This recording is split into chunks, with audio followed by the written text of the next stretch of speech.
Hello, this lecture is on reading primary sources. So just as a reminder, a primary source is typically a document that was created by a person who experienced a particular event or a document about them, right?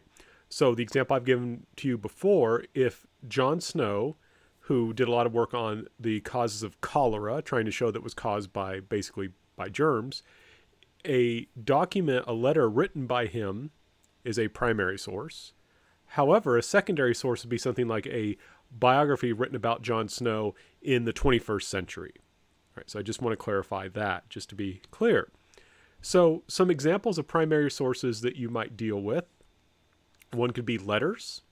This could be a letter on its own or as part of a published collection. So for example, I did some research on a Catholic priest, and there were people who were trying to get him to be a saint. So in order to encourage that, they had his letters collected and printed in order to convince people that he should be a saint. So, I didn't have to go to an archives to read his letters. I just bought the book. Diaries or memoirs, either published or unpublished, would be examples of primary sources.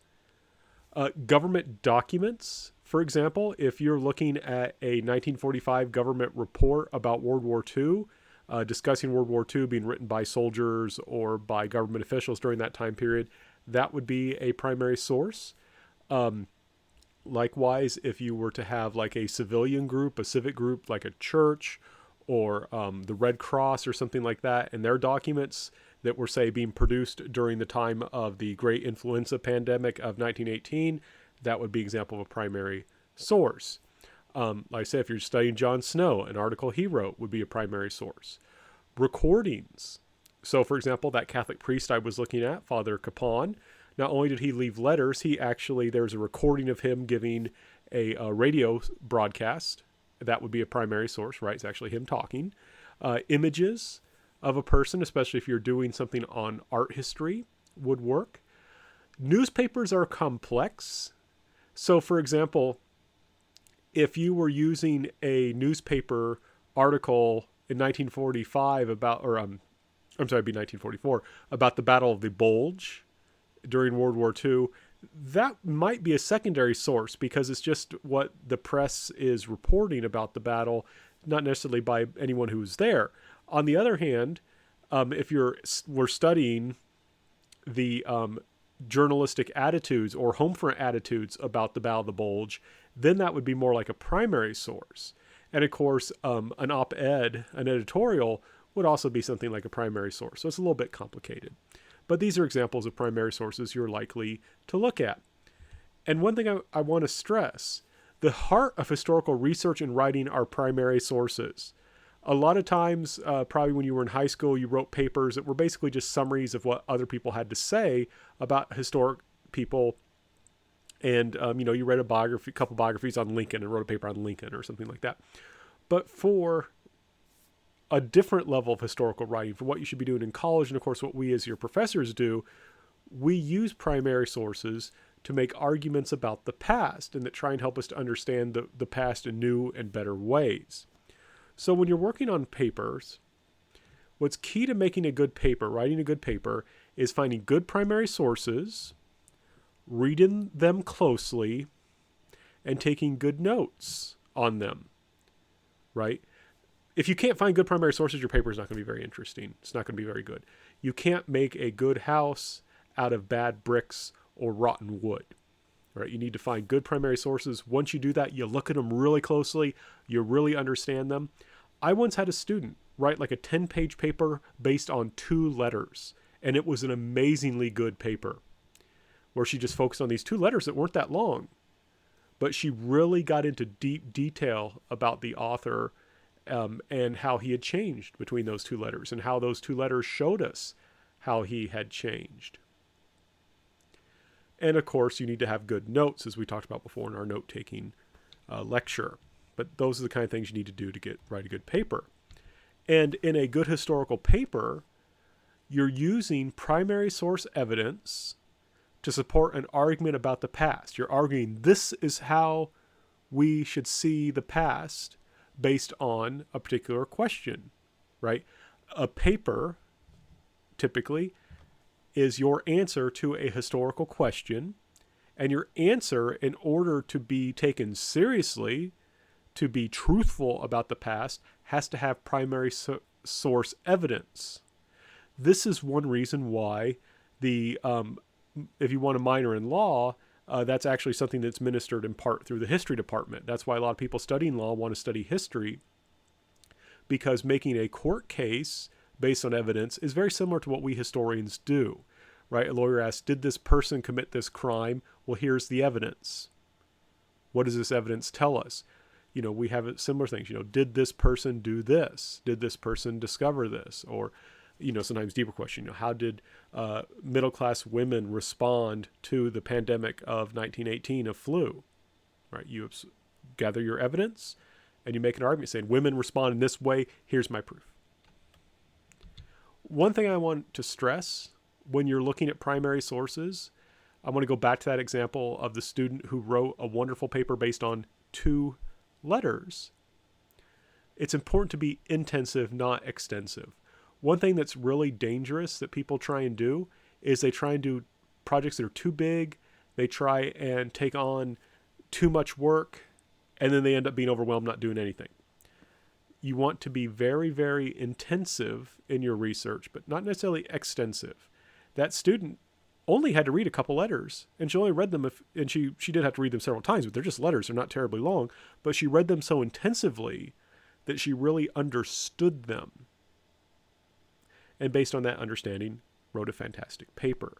So don't think to write a historical paper, you have to read thousands and thousands of pages. You don't. If we did, we would never write anything. You want to read intensively in order to understand deeply the source. Then you can use it to make your argument and answer your question. So what I'm next going to talk about is a kind of questions you should be able to answer about a particular primary source. And this is based on what's called the Skim-C method. If you just look up Skim-C, there's a wonderful video about it. And I have the website there too. But I'm going to go give you kind of a simplified version. So I think it's a great method. It's just I think some of it is too overcomplicated and I want to simplify it. But if you like this method, I would encourage you to go and watch the video, and I want to give them credit because I'm just basically borrowing their stuff. So the S in Skim-C stands for summarizing. What are you summarizing? Information about the source. So whenever you look at a historical document, you have to kind of ask, what type of historical document is the source? Because that influences how you interpret it. Was this a private journal? Someone's probably going to be more honest in a private journal and going to be more forward about things than they would in, say, a public speech. Is this a historical document written by someone to make their boss happy?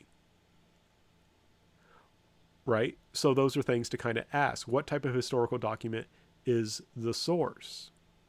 Journal, speech, letter, what? Number 2, what specific information, detail, and or perspectives does the source provide? Right? That's important because it doesn't make sense to talk about, if you're looking at influenza, if your sources has nothing to do with influenza, it's not really important. On the other hand, if your source is talking about how a specific soldier in World War I stationed in France is dealing with influenza, that might be very useful. And you want to remember that because that will help shape how you respond to your question, the kind of argument you make. It's also important to understand the perspective that the person is taking because, our perspective influences how we view things. What is the subject and or purpose of the source? I mean, the subject is fairly simple. Is this about the flu? Is it about yellow fever? Is it about something like that? But the purpose is very important. So, for example, there are alternative schools of medicine, and such as homeopathy and osteopathy. And people, proponents of those forms of medicine, when the flu broke out in the 1918-1919 flu epidemic, they tried to argue that the failure of traditional modern medicine, mainstream medicine, to deal with the flu indicated there was something wrong, and we should switch to a new understanding of medicine, either homeopathy or osteopathy. Right? So there, the purpose of the source was to persuade someone to think something. On the other hand, a journal might simply have the purpose to help me remember what I did. It might be reflective. It might be a spiritual journal in which someone is trying to understand their relationship with God or something like that. When you understand the purpose of the source, you understand how you can read it more carefully. You can understand what the person is trying to do better. Similarly, of course, who was the author? Of course, the author of the source is very important. Anonymous sources can be useful too, and sometimes they can be the most honest. And you also have to think, who was the audience, right? Is this a speech given by a dictator in which they're telling people what to do? Or is it a speech being given by a democratically elected official who has to keep the voters happy if he or she wants to be reelected? Right? As I said earlier, there's this very interesting source that I've used in my own research in which this basically I'm studying this man, An Chung-gun, who killed a high Japanese official. He was a Korean who killed a high Japanese official because Japan was colonizing Korea. And the translator, who was translating for this Korean, claimed that the Korean who killed the Japanese official had actually repented of his actions and had said he was wrong to do so. Well, I've read the report very carefully, and it's clear that the translator was just trying to put the best face on things for his boss. He was trying to give the boss, who he was writing the report to, the idea that he had succeeded in convincing this Korean or convince this Korean he was wrong. He never did. He failed. But he wanted to convince his boss that he had done so, right? So he's trying to please his boss. So you really have to think about those things when you're looking at a source. When you can answer these kinds of questions about a source, that helps you to better analyze it and to make your argument. The next, and I abbreviate this somewhat, the C of Skim C was contextualizing, which is basically locating the source in its time and place. So you have to ask, when and where was the source produced? Something that was produced about the influenza pandemic of 1918-1919 in 1918-1919 is going to be very close to the event. The person's memory will probably be fresher, and they won't know how things will end, right? I was looking at something the Surgeon General of the United States wrote. He was afraid that civilization was going to completely collapse, which is really striking. In hindsight, of course, it didn't. So if you're writing 10 years later, you wouldn't have that fear. You maybe would have forgotten it. Why was the source produced? What was the purpose? Is the purpose to convince people to do something? Is this the purpose to congratulate ourselves? Is the purpose to criticize someone? And it's very important to think what was happening within the immediate and broader context at the time the source was produced. Again, one key thing that shaped how Americans responded to the 1918-1919 flu epidemic was World War I. It was very difficult, for example, to deal with issues of quarantine and practicing social distancing and things like that because there was a war going on. If we need to make things for the war, which means we need to keep factories running, that obviously is going to influence things. And if you try and talk about the epidemic of 1918-19 without thinking about the war, you're not going to write a very good paper. So it's very important to understand the broader historical context. The I of Skim C stands for inferring, and this is basically analysis. So these are things like, what is suggested by the source? What does this source tell us about the time period in which it was produced? What perspective or points of view are indicated in the source? Right? So I want to kind of take those three together.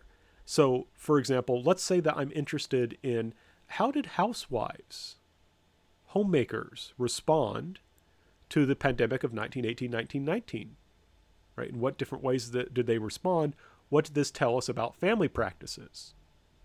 And so I might find a journal by a housewife, or I might find a letter out to the editor by a housewife, or there may be some doctors who did studies on these things. And I might find, okay, this housewife reacted this way. And I might find, oh, this housewife reacted similarly. Or I may look at 10 different homemakers and I might find 5 acted one way, 5 acted another. And that tells me something, right? It can tell me that there was a diversity of approaches. It could tell us that for whatever reason, women were responding in the same way. All those things are interesting, right? But that's something, again, we know from analyzing these sources, especially when we bring them together. Now, the last one is a little bit more tricky. This is, you really have to know your stuff to get this. But, what inferences may be drawn from absences or omissions in the source? What happens when there's something that seems obvious that they should be talking about? Right. So one thing that's really striking is that if you look at, in 1945, if you look at the or the dialogue happening among high officials in Japan in 1945 about the war, they're based in Tokyo. They don't talk about the fact that Tokyo is being burnt down around them. Like, it's really striking that in their discussions, as they're talking about the course of the war, they don't talk about the fact that around them, the city is being destroyed by American bombing. And that tells us some very interesting things. For one, it tells us that they weren't really concerned about public opinion during the war, that they were just kind of like, well, the people are just going to have to deal with it. It also seems to indicate that they were in a state of denial because they were talking seriously about continuing the war. And it's like, when the enemy is bombing your capital at will, your ability to continue the war is very limited. Right? So that's an issue there. And that's something, again, that when we think about the omission, but you have to know your stuff to do that, that tells us something. And the final part of skim C, the M, there's another C, which basically just means you start over again. But I end here, because I want to give you a simplified version is what they call monitoring. I would call it reflecting. But this is where you say, well, okay, what additional evidence beyond the source is necessary to answer the historical question? Right? So you start off that question, how were homemakers responding to the influenza epidemic of 1918-1919? I've read the source. Okay, what else do I need to find? What additional evidence do I need? Do I need to see if this woman wrote more letters? Maybe I need to look at more newspapers to see if I can find more letters to the editor. Maybe I can see if these other doctors, there were any reactions to what they wrote about how homemakers were reacting, right? Or did I get enough evidence?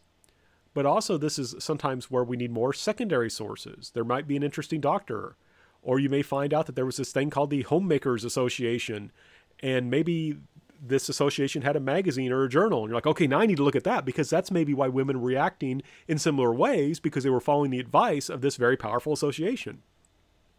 Right? So you step back and say, okay, what additional evidence do I need? And sometimes this means going to secondary sources. Right? Sometimes people think that you sit down, you read some secondary sources, you read some primary sources, you write your paper, and it's not like that at all. It's back and forth. It's back and forth. You read a secondary source maybe to get an idea of what's going on. Then you move on to a primary source. Then that may lead you to write a bit. Then you come back and so forth. Number two, what ideas, images, or terms need further defining from the source? You might run into medical terms that you don't know. There might be other diseases that they talk about that you're unfamiliar with. Like I just said, there may be this thing called the Homemakers Association, and you might need to do research on that. How useful or significant is the source for its intended purpose in answering the historical question? If your answer is like, this is it, I found it, great, you can kind of stop now. On the other hand, if it's like, well, this is useful, but I need more, then you got to keep working. If you're like, this is useless, well, you can stop. And lastly, what questions from the previous stages need to be revisited in order to analyze the source satisfactorily? You may need to go back, right? And we shouldn't be afraid to go back. That ends up making better papers.